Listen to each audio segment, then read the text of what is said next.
All right, we're live, and it's our Real Talk on Real Estate.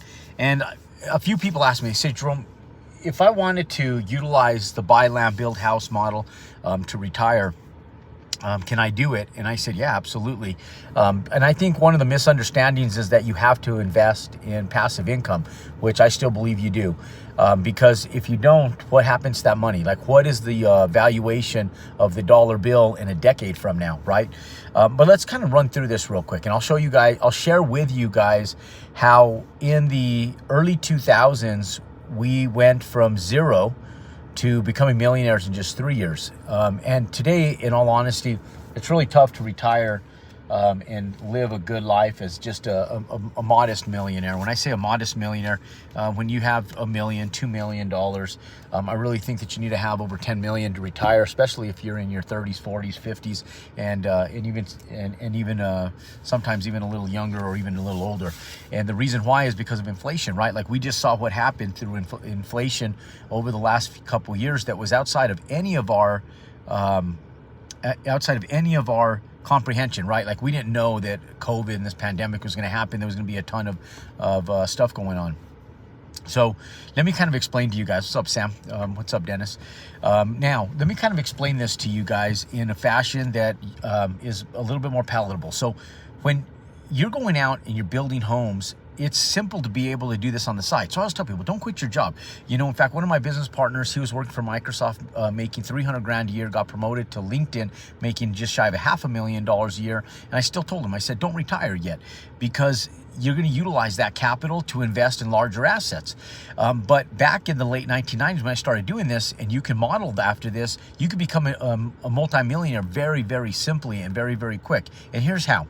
The first house that you ever build is going to be the hardest by far. And the reason why is because you're overcoming mental setbacks that you have the knowledge, wisdom, and ability to do so, which rightfully so most people do, right? Like, it's like jumping into the surgical room and sitting back going, okay, I've never done surgery on anybody before, but I'm going to do an ACL repair, or I'm going to go in and do a hip replacement, right? Like, you just don't go in and in one sitting, you learn how to do it. So you're going to have a little bit of a confidence setback initially. Now, for those of you guys who've been doing remodels, fix and flips, that stuff, you guys already have the fundamentals on what it takes to be able to build a house, more so than you even sometimes give yourself credit for. Because one thing that I love most about ground up construction is that the variables are the same almost all the time, with the exception of the dirt. More so that if you don't have a flat lot, maybe you have hillsides, you might have retaining walls or a flood zone. That's your biggest variable. But how you actually construct a home is consistent throughout the build process, no matter where you are in the country, each and every time that you do it. So I love that. Now, the first home, okay, when you go in here, let me give you guys just a simple theoretical example of how this works. So you go out and you buy a piece of land. Let's say that piece of land costs you $100,000, okay? Now, if it costs you $200,000, let's say it costs you $150 a square foot to build, okay, instead of doing it by a dollar mark. And let's even call it like $160 a square foot, okay? Because that's about what it's going to cost you to build a really nice home. So if you go out and you have a lot for $100K, and you have $160 a square foot to be able to go in and build a house. Let's get a calculator out here, and let's call the house 2,400 square feet. 2,400 square feet. You do 2,400 square feet times 160. That's going to be a build cost of $384. Okay, so $384,000. Now, you're going to have some closing costs of about 7.5%. Let's say if that house is selling for $750,000. Okay, 2,400 square foot house. In our business model, we want that house to not be competing with the median average home. So if you go in and you build and hit the upper demographics of the upper 24%, you want to hit the upper median buyers, okay? You don't want to be building for entry-level buyers. And the reason why is because you're going to be competing against the mass builders like D.R. Horton, Pulte, and all those guys. So I always tell people with affluency constitute for 24% of our home buyers that sit just over the cusp of the median home buyer. So that ranges between $500,000 and under $1 million. And I always tell people, if you could stay under $850,000, it's a better place, because homes between 500 and 850, those homes sell.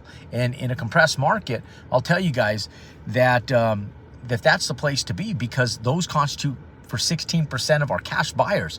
And cash buyers right now are who's buying homes in large quantities because they sold another home that they've already had. This is a second, third, fourth home for them, or they have a fluency where they've worked a 30-year career, or they just happen to have a job that bears them larger returns and have the affluency to be able to go out and buy that house.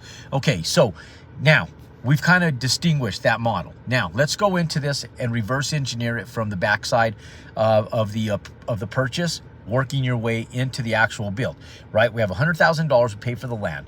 We have $384,000 in our build costs at $160 per square foot on a 2,400 square foot house. Now, if you take that and you have an acquisition price of $750K, it's going to cost you about 7.5% in order to close on that house. 3% to the buyer's broker, 3% to the selling broker, and then 1.5% in title and escrow fees to be able to close out on title and escrow to be able to get that house purchased. So if we take $750,000 and we multiply that times 7.5, so 0.75, that's $56,000. Now, in that $160 per square foot, ladies and gentlemen, that also has all your soft costs in there, your utility hookup fees, all of that stuff. So let's see where we're at. We're at 100,000 plus 384 plus 56. That's $540,000. Okay, that's your all-in price. Now, we subtract that from $750,000. That's a net profit of $210K. Okay, that's about right for our average student building a house. It's pretty damn close. Now, let's say, for example, that you only made $150,000. Let's say you hired a general contractor and had to pay him $50,000 or $60,000 in order to build that house for you. You did a flat fee that you give them $50,000, $60,000, and so you only make $150K net. Okay, so let's do $150K net. Now, your first house is going to take you a full year, let's say, for sake of example. So year number one. So year one, you make $150K. Now, you have to think about this as supplemental income. Some of you guys that are watching this are making a lot more than $150,000 a year. And you say, Jerome, why would I build a house if I'm only going to make $150,000? I'm making $200,000 working for the government, or I'm making $200,000 working for whatever you're doing, right? And so you sit back and go, I don't want to take a pay cut. No, you're not going to quit your job. Just like one of my business partners over in the Pacific Northwest, he's making just shy of $500,000. And I tell him, Reyes, I said, look, just keep your job. You're making over $500,000 a year, or just there shy of. And so every time you build, you make six-figure profits. It just supplements your income. And it only takes about 10 hours a week because you have to make the calls, right, to schedule the subcontractors. But once you schedule the subcontractors, guess what you have to do? Then you have to go and manage the project. Make sure that dirt's getting turned, framers are doing things right, that the house is getting framed correctly, the plumbers are there, and you make sure that everything's running and cleaned up the way it's supposed to. Now, you're going to be a little slower in the process on your first one because you don't know what you're doing. So you go in, it takes you a full year. All you make is $150,000. Now, right now, you have no employees. You're a paper contractor that's only hiring subcontractors or a general contractor that goes out and works on your behalf. And so at the end, you're going to buy like a 210 warranty for about $5,000. You're going to warranty the product as if you were a builder, but you're not yet. You're just learning the process, okay? So year number two, you walk in, and let's say you get ambitious and you do 2 homes that year. You do one on the first 6 months of the year, and then a second one the second 6 months of the year. So year two, you go in and you make $150,000 per house. So now you have the profits from year one. That's $150K. Year two, you have $150, so a total of $300K. Now we're keeping this money because we're going to teach you guys how to buy assets. We're going to teach you guys how to own or finance small retail buildings, small multifamily properties. That way you can cost segregate these, depreciate them, so you don't have to pay taxes, okay? Plus, this isn't capital gains tax, ladies and gentlemen. This is active income. This is not capital gains because it's not a long-term real estate holding.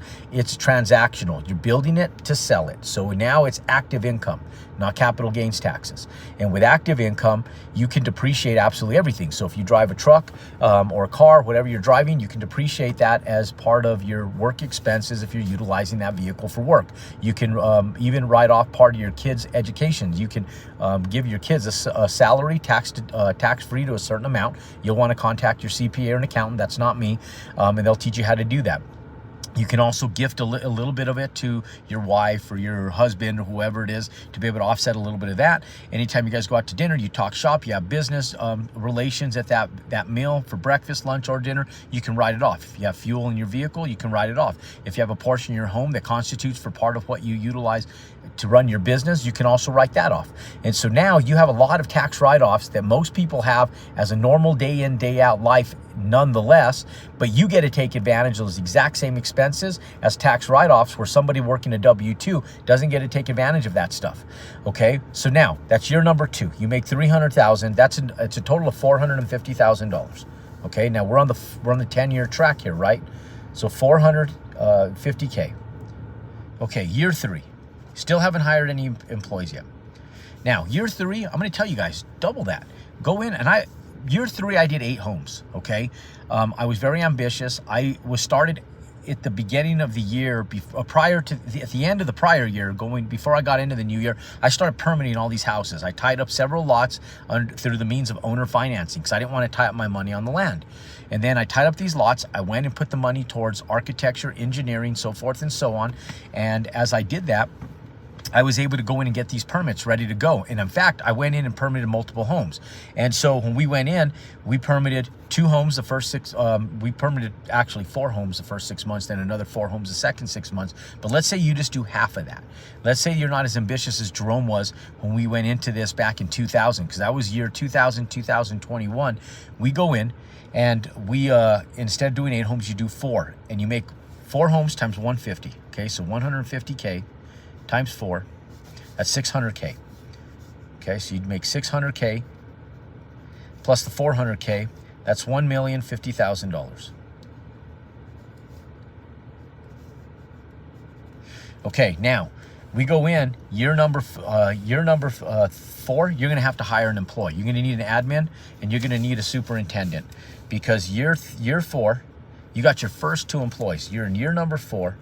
And you sit back and say, you know what, Jerome, I want to scale this to 8 homes a year. And I always tell people, get up to between 8 and 12 homes a year, depending on what you want to pallet. But you go in year number 4, you should be able to go in. If you did 4 homes, you should be able to easily do 6 to 8 homes that year. And I'll say, let's do 6 homes. Okay, so year number 4, let's say that you don't want to get crazy on it, but you do 6 homes. Now, you do 6 homes, ladies and gentlemen, you're going to make a total of you're going to make a total of $700,000 that year. That's your net.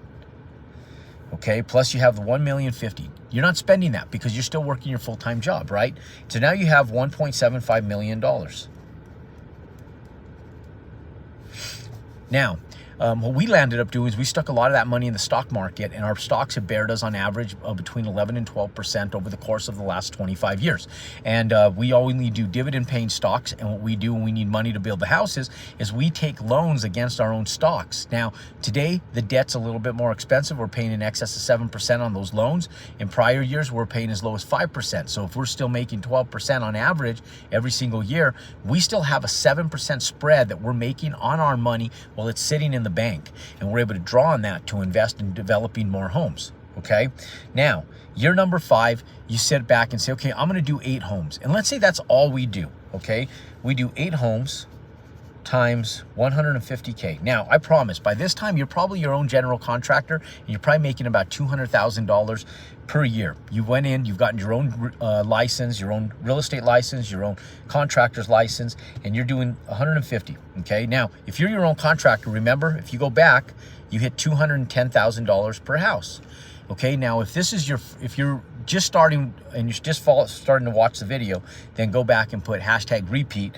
That way we know that you saw the beginning of this video, how I explained all that and broke that down. So if you're making on average of $200,000 per house, that's $1.6 million per year. Okay, now let's ante all this up. Okay, that's year number 5. So we have year number 5. We still have 5 years on a 10-year plan, guys. And I'm going to share this. I'm going to show you something here on how you compound your money. Now, if you like this content, by the way, just pound that thumbs up button, click and subscribe to our YouTube channel, and let's get into compounding this money, okay? So first 4 years, you amassed 1.75 million, okay? Year number 8, you made almost as much as you made in the first 4 years, just in year number 5, all in itself. You made 1.6 million. So between the two, we have a total of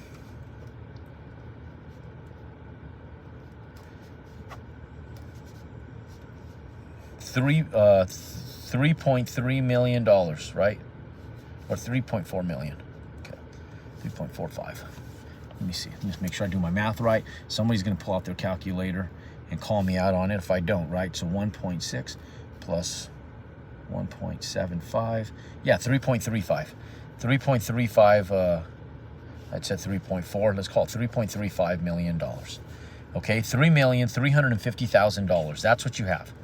Okay, now the biggest thing you have is a tax liability now, because now you want to be able to go back in and be able to reset your profitability on this stuff. Now, let me tell you guys, okay, when you go in, you take this $3.35 million, right? You want to invest this in an asset. So you have $3.35 million in cash. You take 3.35. Now, what I would do is I'd stick that money someplace where it bears interest, right? Like the bond market right now is absolutely freaking crushing it. You can get a 6% return in the bond market with almost zero risk, and you can even, or you can stick this into private equity funds, where private equity funds are paying as high as 12% interest rates. So you can go in and what I like about the stock market is you can go in and you can draw against your money for a small loan. Now, if you don't do that, you just stick your money in there. Let's go over the next 5 years. You have $3.35 million, right? So you do $3,350,000, okay? Now, we're looking at this from two different perspectives now. From two different perspectives. You multiply that times 6%. Okay? So annually, you're making $201,000. Now, you multiply that times 5, that makes you another $1 million, okay? Just on that 6% interest, $1,005,000. So times 5, 1 million. I'm just going to call it 1 million. Okay, so now you have a net worth of 4.35 million. Okay, now you went out and let's say that you were building 8 homes a year and you stayed at that for the next 5 years and you continue making that $200,000 per year. That's $1.6 million. Times 5 years, that's another $8 million. That's $12.35 million net worth. Now, ladies and gentlemen, where it's so important to be investing in passive income and assets that are cash producing is right here.